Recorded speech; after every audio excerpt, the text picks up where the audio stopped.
এইভাবে যদি পনির রান্না করা যায় তাহলে মাছ মাংস আর কিছু লাগে না। এই দিয়ে নিরামিষের দিনে ভাত খাওয়া হয়ে যায়। সম্পূর্ণ পেঁয়াজ রসুন ছাড়া একটা রেসিপি। ভিডিওটি সম্পূর্ণ দেখার অনুরোধ রইল। নমস্কার, আপনারা দেখছেন কুকিং হাউস অফ অনিমা। আজকে পেঁয়াজ রসুন ছাড়া সম্পূর্ণ নিরামিষ একটা পনিরের রেসিপি তোমাদের সাথে শেয়ার করব। তার জন্য কড়াই বসিয়ে দিয়েছি ছোট্ট করে। এখানে আমি কটা কাজু বাদাম নিয়ে নিয়েছি আর পোস্ত নিয়ে নিয়েছি।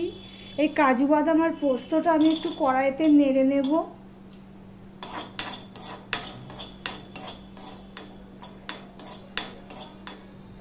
তার সাথে এই পোস্তটুকুও আমি একটু নেড়ে নেব, একটু হালকা করে ভেজে নেব আর কি।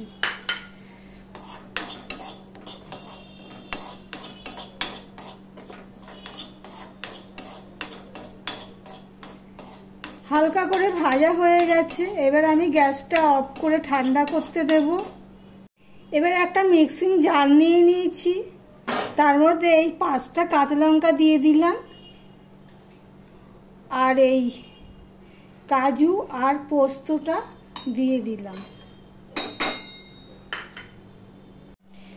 এবারে পনিরগুলো আমি ভেজে নেব।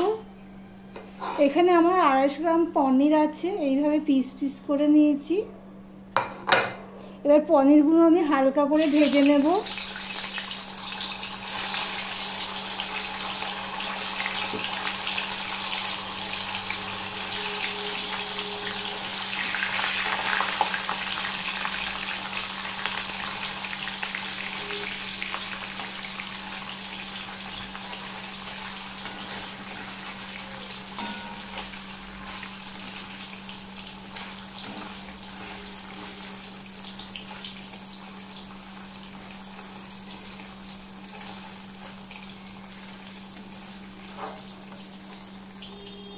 ঠিক এরকম হালকা করে আমি পনিরগুলো ভেজে নিচ্ছি।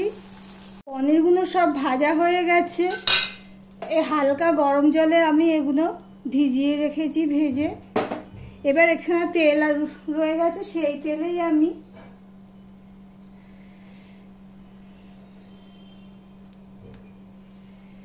এলাচ দিয়ে দিলাম তিনটে দারচিনি দিয়ে দিলাম, লবঙ্গ দিয়ে দিলাম আর এই দারচিনির টুকরো দিয়ে দিলাম 3টে। এবারে গোটা গরম মশলাটা ফোড়নে হয়ে গেছে। এবার এর মধ্যে আমি হলুদ দিয়ে দিলাম সামান্য, 1/2 চামচের মতন ধনের গুঁড়ো দিয়ে দিলাম, 1/2 চামচ জিরের গুঁড়ো দিয়ে দিলাম, একটু লঙ্কার গুঁড়ো দিয়ে দিলাম 1/2 চামচ,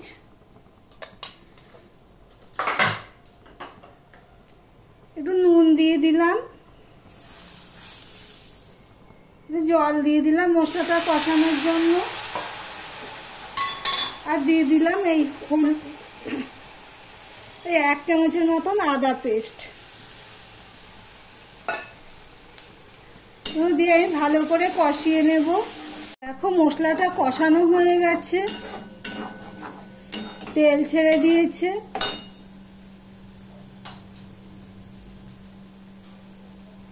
আমি রঙের জন্য দিয়ে দিলাম 1/2 চামচের মতন কাশ্মীরি লঙ্কার গুঁড়ো।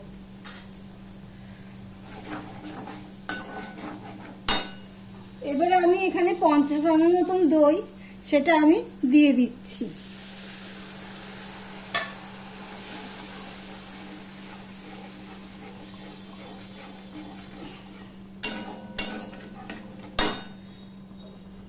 দইয়ের টকটা ব্যালেন্স করার জন্য আমি 1 চামচের মতন চিনি দিয়ে দিলাম।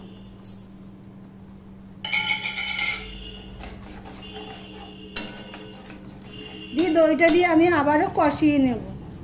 দইটা দিয়ে কষানো হয়ে গেছে, দারুণ গন্ধ বেরিয়েছে। এবার আমি এখানে কসুরি মেথি দিয়ে দিলাম।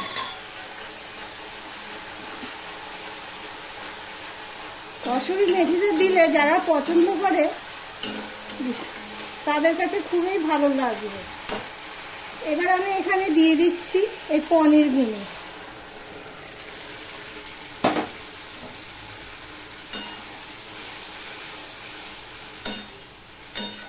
এখনো সেই পেস্টটা বাকি আছে দেওয়ার।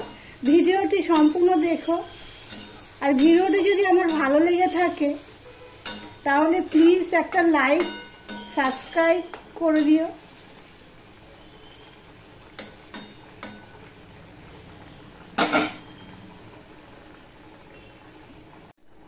এবার দিয়ে দিচ্ছি এই পেস্টটা, কাজু পোস্তর পেস্টটা আমি দিয়ে দিলাম। দিয়ে আমি 5 মিনিটের মতন ফুটিয়ে নেব। 5 মিনিটের মতন ফুটিয়ে নিয়েছি পেস্টটা দিয়ে, কাজু আর পোস্তর। এবার আমি একটুখানি 1 চামচের মতন ঘি দিয়ে দিলাম।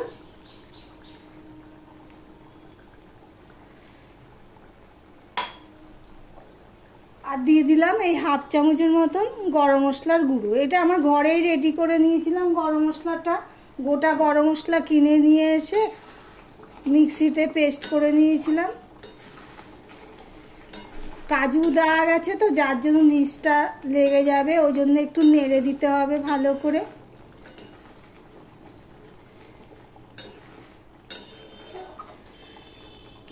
নিরামিষ, রসুন পেঁয়াজ ছাড়া সম্পূর্ণ নিরামিষ এই রেসিপিটি যদি এইভাবে বানানো যায় তাহলে এই দিয়েই 1 থালা ভাত খাওয়া হয়ে যাবে, আর কিছুর দরকার পড়বে না। রান্নাটা আমি এখানেই শেষ করলাম। এবার গ্যাস অফ করে দেব, দিয়ে 5 মিনিটের জন্য আমি রেখে দেব। সার্ভ করার জন্য আমি একটা বাটিতে নিয়ে এসেছি। এই দেখো, সম্পূর্ণ রসুন পেঁয়াজ ছাড়া একটা রেসিপি।